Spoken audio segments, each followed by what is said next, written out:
So ito ay mayroong tatlong yugto. Okay? Ito ay naganap sa tatlong yugto.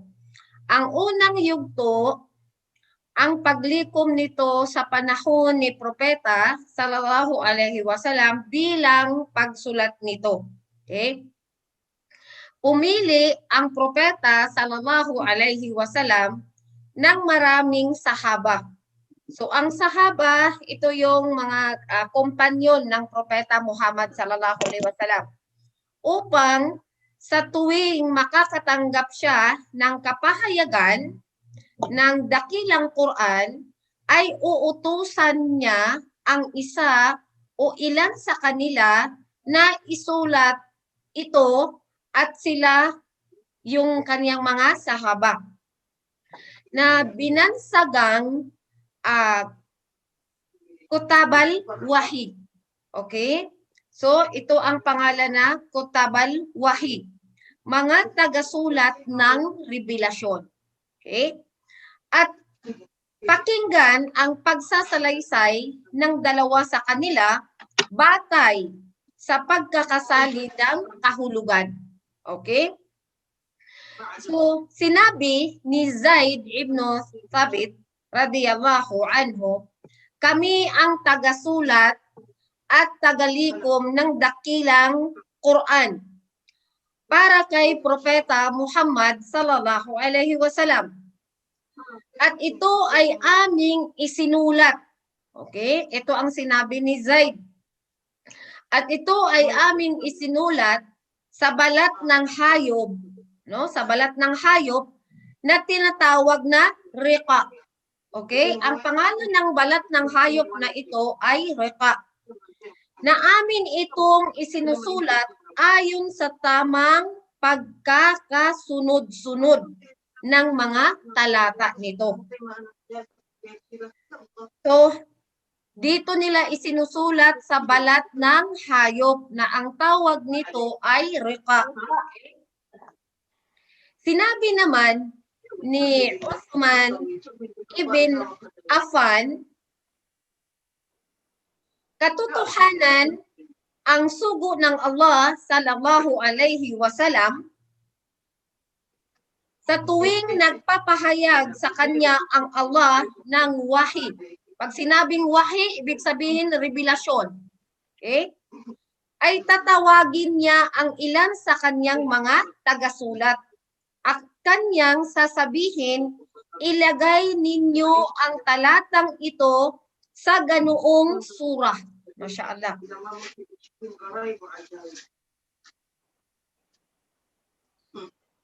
Surah o tinatawag na kabanata. Na kung saan nabanggit doon ang ganito't ganoong kapahayagan. Ang dalawang hadith na ito ay matatagpuan sa tinatawag na Mustadrak al-Hakim.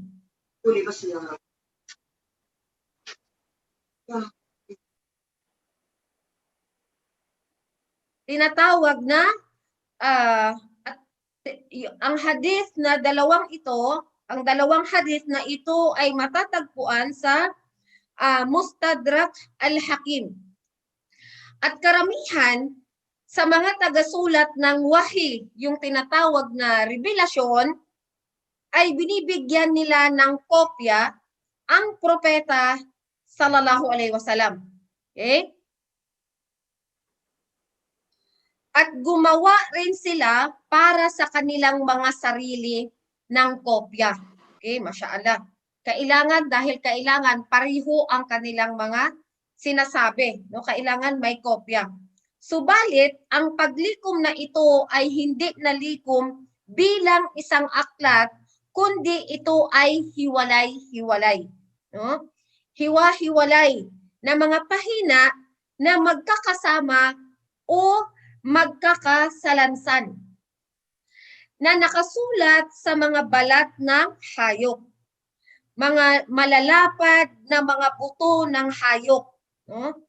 Mga likhaf o mga nakabalot na balat sa katawan ng puno. Mashallah. Ng palmera ng datilis. Okay, yung tinatawag na palmera ng datilis o yung tinatawag na tamar, no? Tamar. At iba pa. Ayon sa pagkasalaysay ni Zaid ibn Thabit radiyallahu an, at ang mga sahaba na ito na tagasulat at tagasaulo ng Quran ay sa ulado nila ito ayon sa kung paano nagkasunod-sunod ang mga talata. Yung ibig sabihin ng talata, ayah. Sa kabanata o yung tinatawag na kabanata ay surah nito. Okay? So masyaallah, alam na natin ngayon kung saan, kung kapag may ni-rebuild ang Allah na ayah o ng Quran, so mayroon siyang mga tagasulat, isa sa kanyang mga sahaba, no? Tinatawag niya ito, yung kanyang mga sahaba. At ito ay nakasulat sa mga balat ng hayop, balat ng puno, masyaallah, no? So ito ang kanilang pinagsusulatan noong panahon, no? Masyaallah. So sa pangalawang yugto, ang paglikom ng Quran sa kapanahunan ni Abu Bakar radiyallahu anhu, na ang ibig sabihin ay pagsasabuo nito bilang isang aklat. Okay? Pagkatapos ng pagkamatay ni Propeta Muhammad sallallahu alaihi wasallam, ay mayroon sa mga Arabo na lumabag sa kautusan ng Islam bilang pagtalikod sa pangatlong haligi ng Islam, yung tinatawag na zakat. Na pagkatapos silang bigyan ng babala ng 3 beses at hindi pa rin sila nanunumbalik sa Islam, ay saka pa lamang nag-utos si Abu Bakar radiyallahu an bilang pinuno ng mga Muslim na humalili sa propeta sallallahu alaihi wasallam ng grupo ng mga sundalo upang makipaglaban sa mga taong yaon.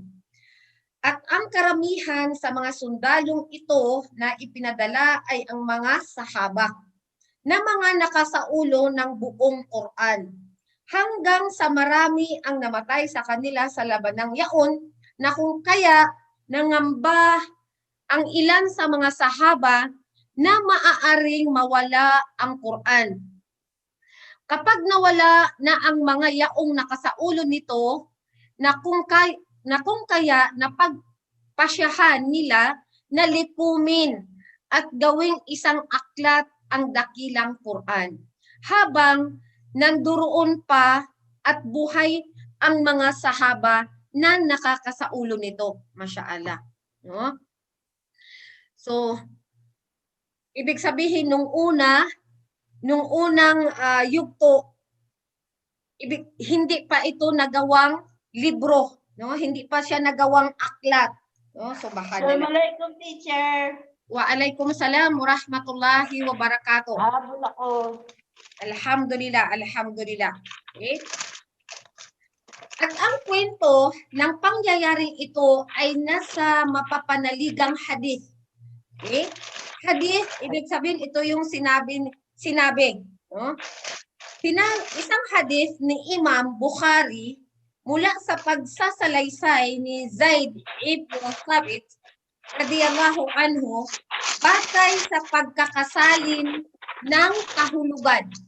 Okay?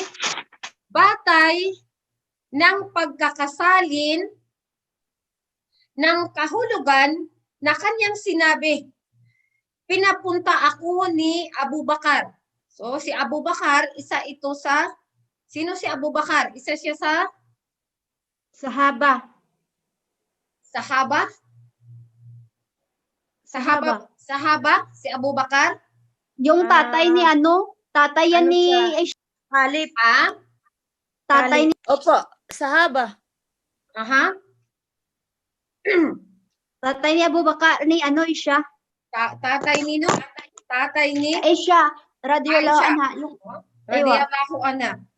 Sinabi ni Abu Bakar radiyallahu anhu, katotohanan. Okay, katotohanan, si Umar radiyallahu anhu ay dumating sa akin at kanyang sinabi, katotohanan marami ang namatay sa labanan sa tinatawag na Yamamah mula sa mga tagabigkas at nakasaulo ng Quran na kung kaya ako ay nangamba, subhanallah, na darami pa ang mamamatay sa kanila sa iba pang labanan na pagiging sanhi ng pagkawala ng karamihan na nakasaulo ng Quran. At nakikita ko na nararapat na ipag-utos mo ang paglikom ng Quran. Ito ang sinabi ko kay Umar. Paano gagawin ang isang bagay na hindi ginawa ng sugo ng Allah?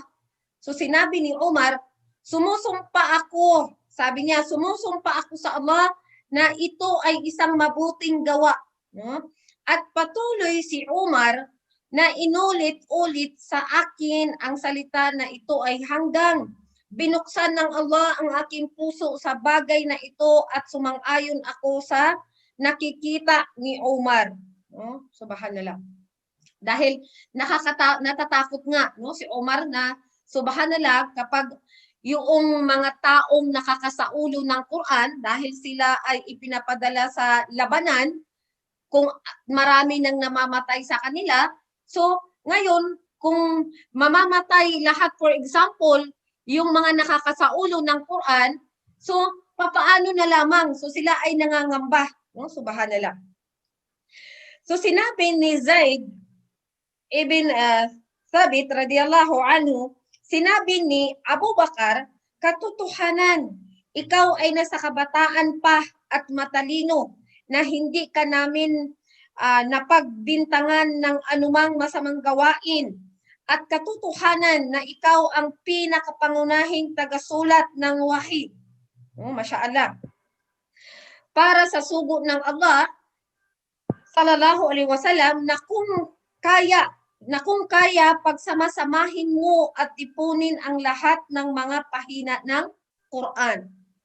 So, sinabi niya, at sumumpa ako sa Allah na kung pinag-utusan lamang nila ako ng paglipat ng isa sa mga kabundukan ay hindi magiging mahirap sa akin, na hihigit sa kanilang ipinag-utos sa akin na paglikom sa Quran. Kaya aking sinabi, papaano ninyo gagawin ang isang bagay na hindi ginawa ng sugo? No, ito ang sinabi ni Abu Bakar dahil nga wala kasing sinabi si Propeta Muhammad sallallahu alaihi wasallam na ganun ang kanilang gagawin. So sinabi ni Abu Bakar radiyallahu anhu, sumumpa ako sa Allah na ito ay isang mabuting gawa at patuloy na si Abu Bakar na inuulit-ulit sa akin ang salitang ito hanggang binuksan ng Allah ang aking kalooban na katulad ng pagbukas niya sa kalooban ni Abu Bakar. Si Umar na kinalugdan siya ng dalawa, si Umar na kung kaya niya pinagsama-sama ko at ipunin ang lahat ng pahina. Ito yung dakilang Quran mula sa mga balat ng hayop at mga likhab. Ibig sabihin, yung likhab at sa mga balat ng puno, no? Likhab. At sa mga kalooban ng mga kalalakihan na nakasaulo nito, hanggang sa mapag-alaman ko na ang nakasaulo lamang sa dulo ng talata, sa dulo o huling talata ng surah at Tauba ay si Abu Khuzaimah, no? So subhanallah, ito yung tao na huling nakasaulo sa huling talata ng surah at Tauba ay si Abu Khuzaimah al-Ansari radiyallahu anhu, na wala akong natagpuan na nakasaulo nito mula sa kanila maliban sa kanya. Subhanallah. Na nasa talatang yaon ay sinabi ng Allah, batay sa pagkakasali ng kahulugan. At kapag tumalikod ang mga musyrikun at ang mga munafiqun sa paniniwala sa iyo, O Muhammad, sabihin mo sa kanila, sapat na sa akin ang Allah at sapat na sa akin ang kanyang pangangalaga.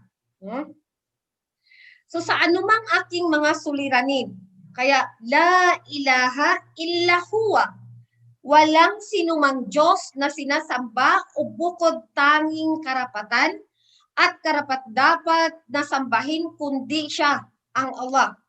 Sa Kanya ako nagtitiwala at sa Kanya ko ipinaubaya ang lahat hinggil sa akin.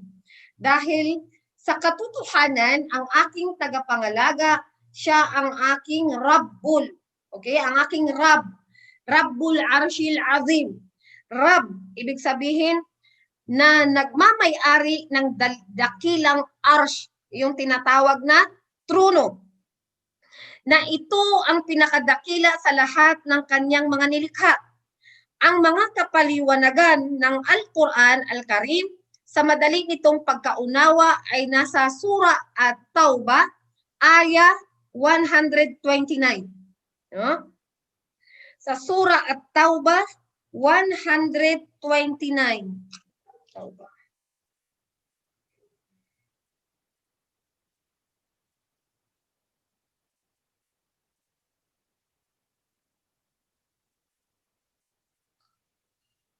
Na sinabi ng Allah, sabi niya, at kapag tumalikod ang mga musyrikun at mga munafikun sa paniniwala sa iyo, no? Sabihin mo sa kanila, O Muhammad, sapat na sa akin ang Allah, sapat na sa akin ang kanyang pangangalaga sa anumang mga suliranin. No? So, pagkatapos, malikom ang lahat na ito bilang isang aklat, ito ay nananatili kay, kanino ito nananatili? Nanatili ito kay Abu Bakar radhiyallahu anhu hanggang sa kanyang pagkamatay. At pagkatapos niya ay kay Umar. No? Nung nawala na si Abu Bakar radhiyallahu anhu, nandoon naman sa kay Umar hanggang sa kanyang pagkamatay. Then pagkatapos ay nailipat ito sa pangangalaga ni Umar. Okay? Nung wala na si Umar, radhiyallahu anhu, nailipat sa anak niya na si Hafsah, radhiyallahu anha, na isa sa mga asawa ni Propeta Muhammad. Ayan. So siya ang nangalaga doon nung nawala na ang kanyang ama.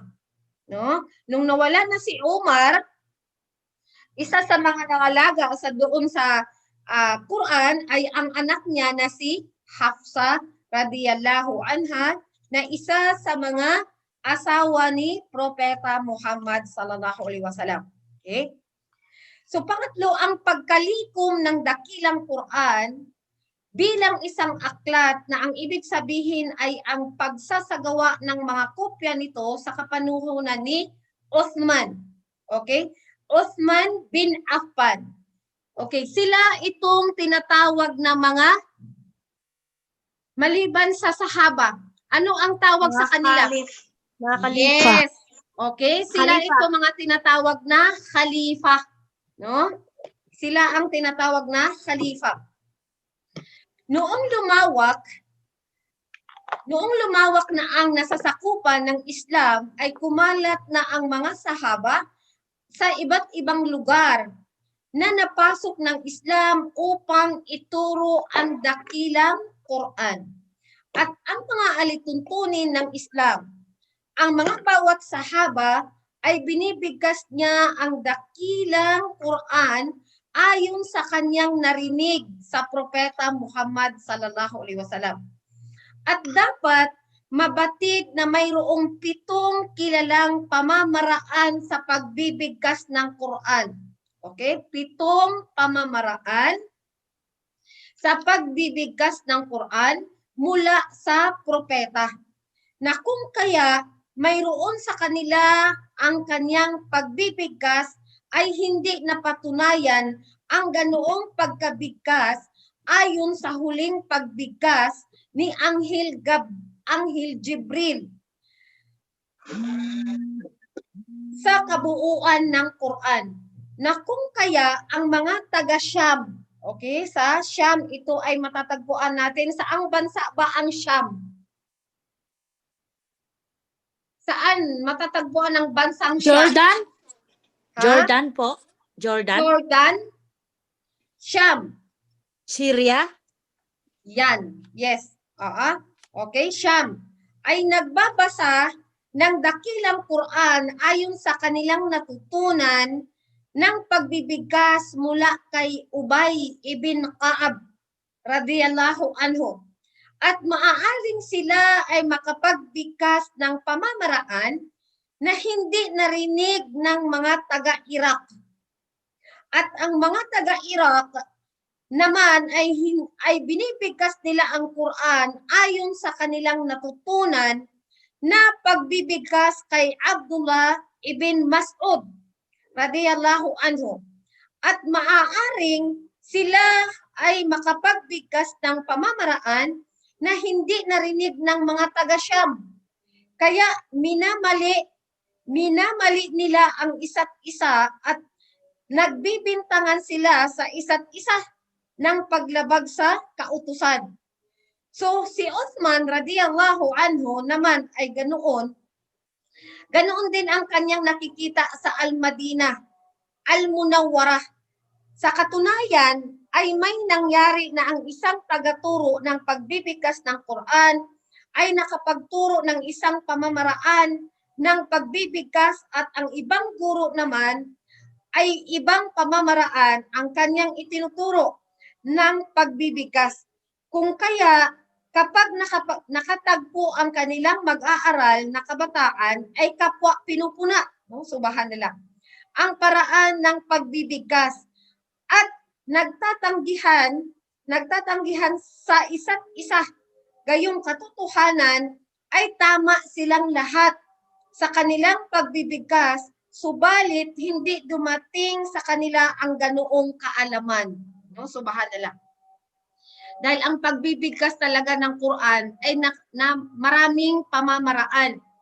Dahil ako rin dati, no, subhanallah, nung mayroon akong narinig kasi nakikinig ako sa mga iba't ibang sheikh, mayroong yung mga pagbigkas nila, iba rin dito sa pagbigkas ng isa. No? So akala ko noon, naku, bakit ganito ang pagbigkas niya? Bakit dito hindi?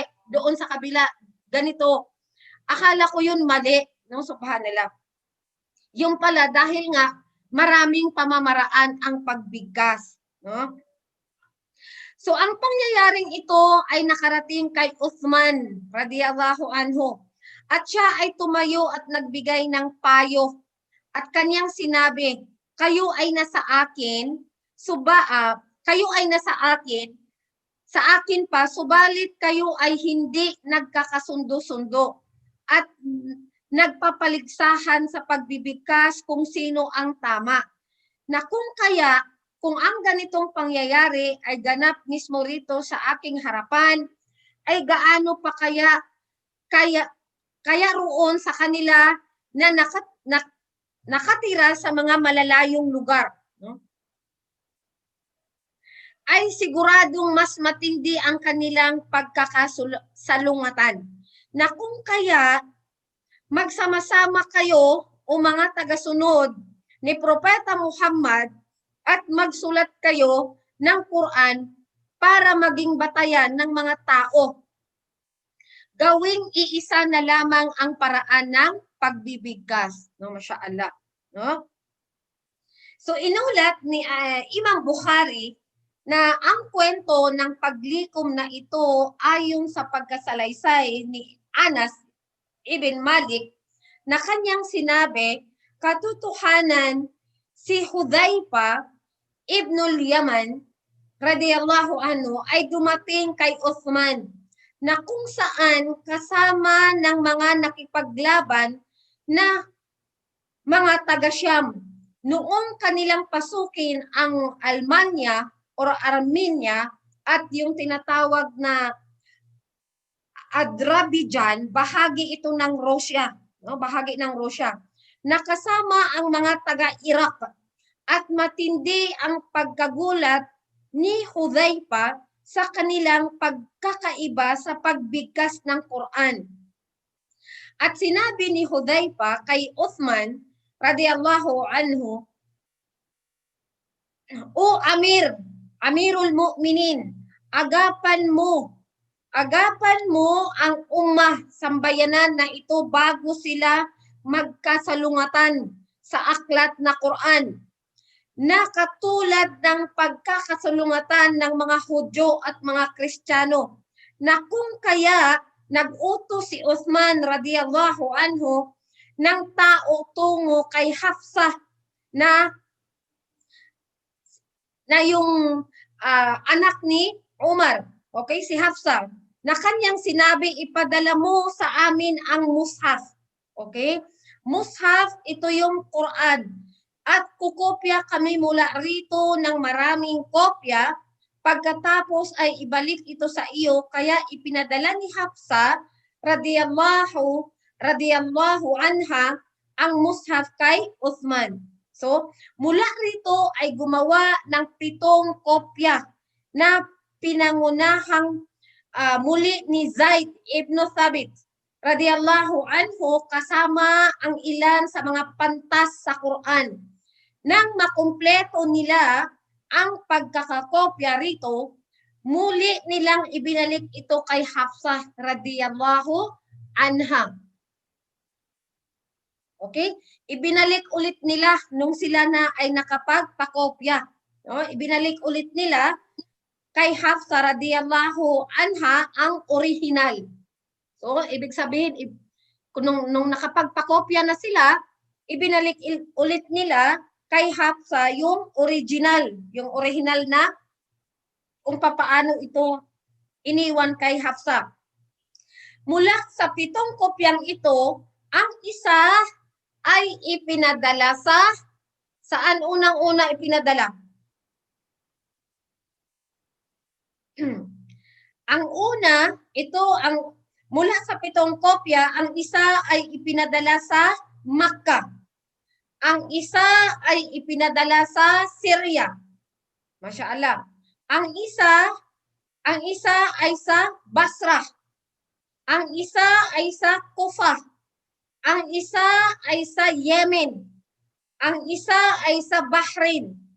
At ang isa ay inahabilin nila sa kapital o kabisera na sa tinatawag na Al-Madinah.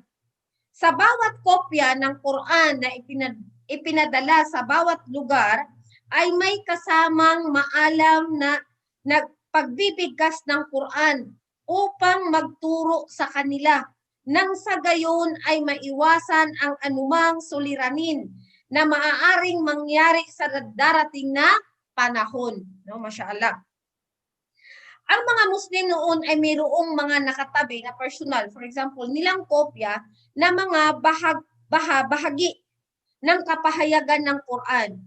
So, bali ito yung mga nalikom nila. Subalit, dahil sa napag-asama na ang buong Quran bilang isang aklat, na kung kaya inutusan silang lahat ni Uthman radiyallahu anhu na sunugin ang kanilang mga personal na kopya o anumang pinanghahawakan nilang mga pahina ng Quran na hindi buo ang pagkakalikom upang maiwasan yung tinatawag na fitnah. Okay? Maiwasan ang fitnah, yung pagkakasalungatan o kaguluhan. Okay? So, sa makatwid, sinunog nilang lahat ang kanilang mga personal na kopya. Sinunog nila ang kanilang personal na kopya at ginawa nilang basihan ang binuo bilang isang aklat na pinagkasunduan ng lahat. Na kung kaya ito ay bali na ang naging opisyal na kopya na tinatawag na Al-Mushaf. Tinatawag na Mushaf Uthman. Sa ganitong paraan, napangalagaan ang Quran mula sa pagbabago at pagkawala. No? So sinabi ng Allah sa Surah Al-Hijr. Ito ay mababasa natin sa Surah Al-Hijr, ayah 9. Sinabi ng Allah, batay sa pagkakasalin, walang pag-aalinlangan. Kami ang nagbaba ng Quran kay Propeta Muhammad sallallahu alaihi wasallam at walang pag-aalinlangan na kami rin ang patuloy na mangangalaga nito mula sa pagdaragdag o pagbabawas o sa anumang kasiraan. Masyaallah. So ito ang